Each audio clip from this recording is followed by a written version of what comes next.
Yo halo, kali ini saya dapat mini PC versi Lite yang harganya lebih murah dibanding sebelumnya.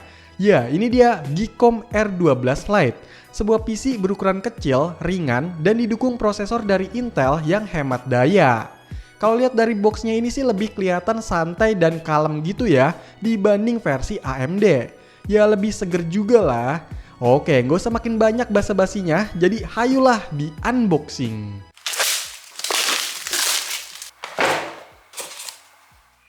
Di dalam boxnya, pertama dapat unit mini PC-nya, tapi ditaruh dulu. Lanjut, dapat adaptor yang udah nyambung sama kabelnya dengan ujung bulat kayak gini.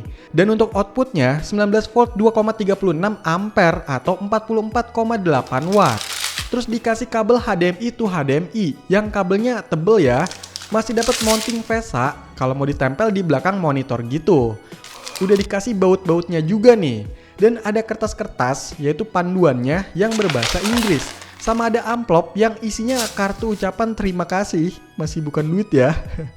Udah nggak ada apa-apa lagi. Jadi inilah isi box dari Geekom R12 Lite. Lanjut cek unitnya. Nah untuk wujudnya kayak gini. Di seri R12 Lite ini warna bodinya jadi hitam pekat gitu ya. Dengan finishing yang doff. Secara dimensinya dia lebih ketipis, cuma 34,5 mm.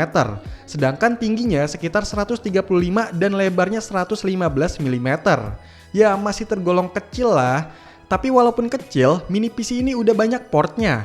Di bagian sisi depan ini ada dua USB-A 3.2 Gen 2. Ada lubang jack untuk output atau speaker dan untuk input atau mic-nya. Kalau yang ditutup ini ada front panel header. Terus di sini juga ada tombol power yang udah ada lampu indikatornya. Oke lah, nggak di bawah nih posisinya. Di sisi belakangnya makin banyak nih perlubangannya. Ada DisplayPort 1.4, ada Ethernet atau RJ45, ada dua USB-A 2.0 dan dua USB-A 3.2 Gen 2. Terus ada lubang HDMI, power DC, kabel locking arm, ini buat manajemen kabel, dan ada lubang ventilasinya. Di sisi kiri dan kanan juga ada lubang ventilasinya nih, tapi yang kanan ini ada Kensington lock ya. Untuk bagian bawahnya ini ada karet-karet biar aman ditaruhnya, terus ada panel buat buka dalemannya, dan ada buat pasang di mounting VESA. Untuk build quality-nya ini masih kerasa solid, pakai bahan plastik yang oke untuk luarnya, sedangkan bagian frame dalam sama bawahnya ini pakai metal. Geekom emang lumayan memperhatikan ketahanan untuk produk-produknya ya, dengan proses pembuatan dan bahan-bahan yang oke. Terus untuk garansinya juga sampai 3 tahun, dan di Indonesia ini udah ada distributor resminya.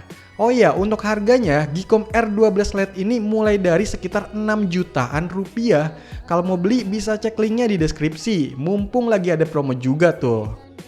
Oke, kita colok-colok nih kabel powernya, HDMI-nya buat ke monitor, dan beberapa perangkat seperti mouse, keyboard, dan lain-lain. Kalau udah, coba dinyalain, semoga bisa nyala. Yes, nyala!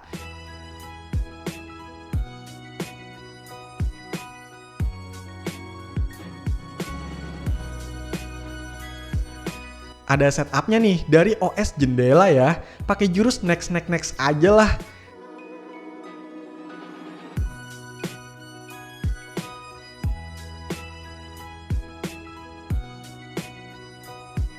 Dan inilah tampilan awal dari Geekom R12 Lite. Dari bawaannya ini udah terinstall Windows 11 yang versi Pro 25H2 dan udah full license. Jadi nggak perlu lagi beli untuk aktivasinya, ini udah tinggal pakai aja. Paling tinggal update-nya aja sih, biar ke build versi terbaru. Dan biar nggak keganggu juga, jadi kalau udah update terbaru tinggal matiin aja tuh auto update-nya 5 minggu. Untuk unit yang saya bahas ini varian termurahnya ya, dengan storage SSD berkapasitas 256 GB. Dari posisi awal masih fresh kayak gini, storage-nya itu sisa sekitar 197 GB. Terus bisa dapat kecepatan baca dan tulisnya sekitar 1,7 GB per detik. Udah lumayan lah. Kalau untuk RAM-nya ini single channel 8 GB DDR4 1333 MHz dan udah kepake sekitar 5 GB. Untuk storage masih bisa di-upgrade pakai SSD M.2 NVMe yang 2280 dengan maksimal kapasitasnya 1 TB. Dan untuk RAM-nya juga masih bisa di-upgrade sampai 16 GB DDR4 3200 tapi single channel aja. By the way, untuk upgrade-nya tuh gampang ya, tinggal buka aja nih panel yang ada di bawah ini. Ntar kelihatan tuh komponen-komponennya. Kalau untuk prosesornya, pakai Intel N95 Alder Lake N generasi ke-12, yang mana ini merupakan prosesor mobile kelas N3, yang biasanya dirancang buat laptop atau mini PC yang hemat daya dan hemat anggaran juga. Prosesor ini punya 4 inti yang semuanya itu efisiensi core.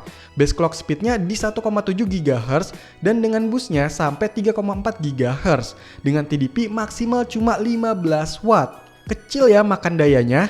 Untuk benchmarknya pakai Cinebench R23 dengan durasi tes 10 menit, multicore-nya dapat 2423 dan 888 untuk single core-nya. Terus untuk GPU-nya ini integrated, pakai Intel UHD grafis. Dengan hasil benchmark pakai 3D Mark dapat skor 1024 di Firestrike dan 354 di TimeSpy. Untuk bagian konektivitasnya udah ada Wi-Fi versi 5, Bluetooth 5.1 dan ada RJ45. Nah, enaknya lagi bisa langsung output ke 2 monitor sekaligus lewat kabel HDMI dan DisplayPort-nya. Ya, karena ini mini PC speknya bukan yang buas dan lebih mengutamakan efisiensi daya, jadi lebih cocok penggunaannya buat hal yang ringan-ringan aja ya.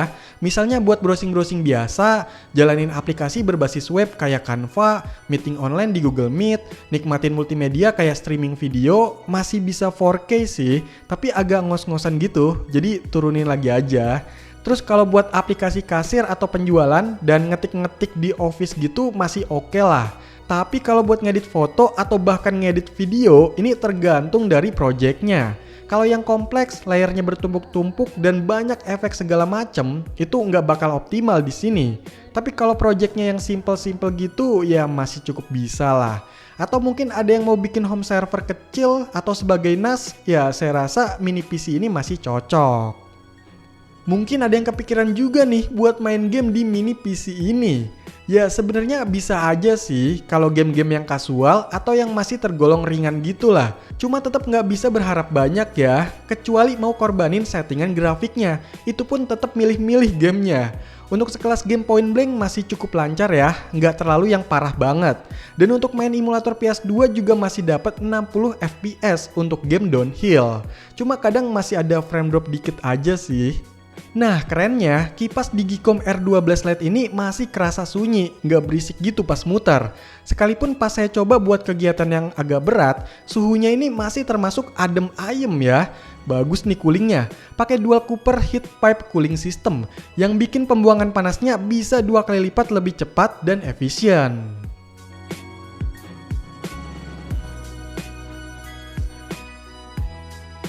Gcom R12 Lite ini memang mini PC yang dirancang untuk kebutuhan yang ringan dengan mengutamakan efisiensi daya. Cocok nih buat yang pengen hemat listrik atau yang daya listriknya kecil, tempat yang terbatas, terus pengen punya PC yang dipakai buat kebutuhan yang ringan-ringan aja. Mungkin mini PC ini bisa jadi pilihan, apalagi sekarang komponen PC lagi pada naik kan. Cuma sayangnya Gcom R12 Lite ini menurut saya walaupun portnya banyak, tapi untuk USB-C nggak ada sama sekali. Slot SD card juga nggak ada ya, dan belum ada speaker internal, jadi masih ribet harus pasang speaker tambahan lagi biar ada bunyinya. Terus RAM 8GB di Windows 11 tuh agak kurang menurut saya, jadi kalau bisa pilih varian RAM 16GB. Kalau untuk storage masih bisa lah pakai eksternal ya, tapi lebih bagus lagi pilih 512GB aja, biar sistem nggak nyesek-nyesek banget tuh.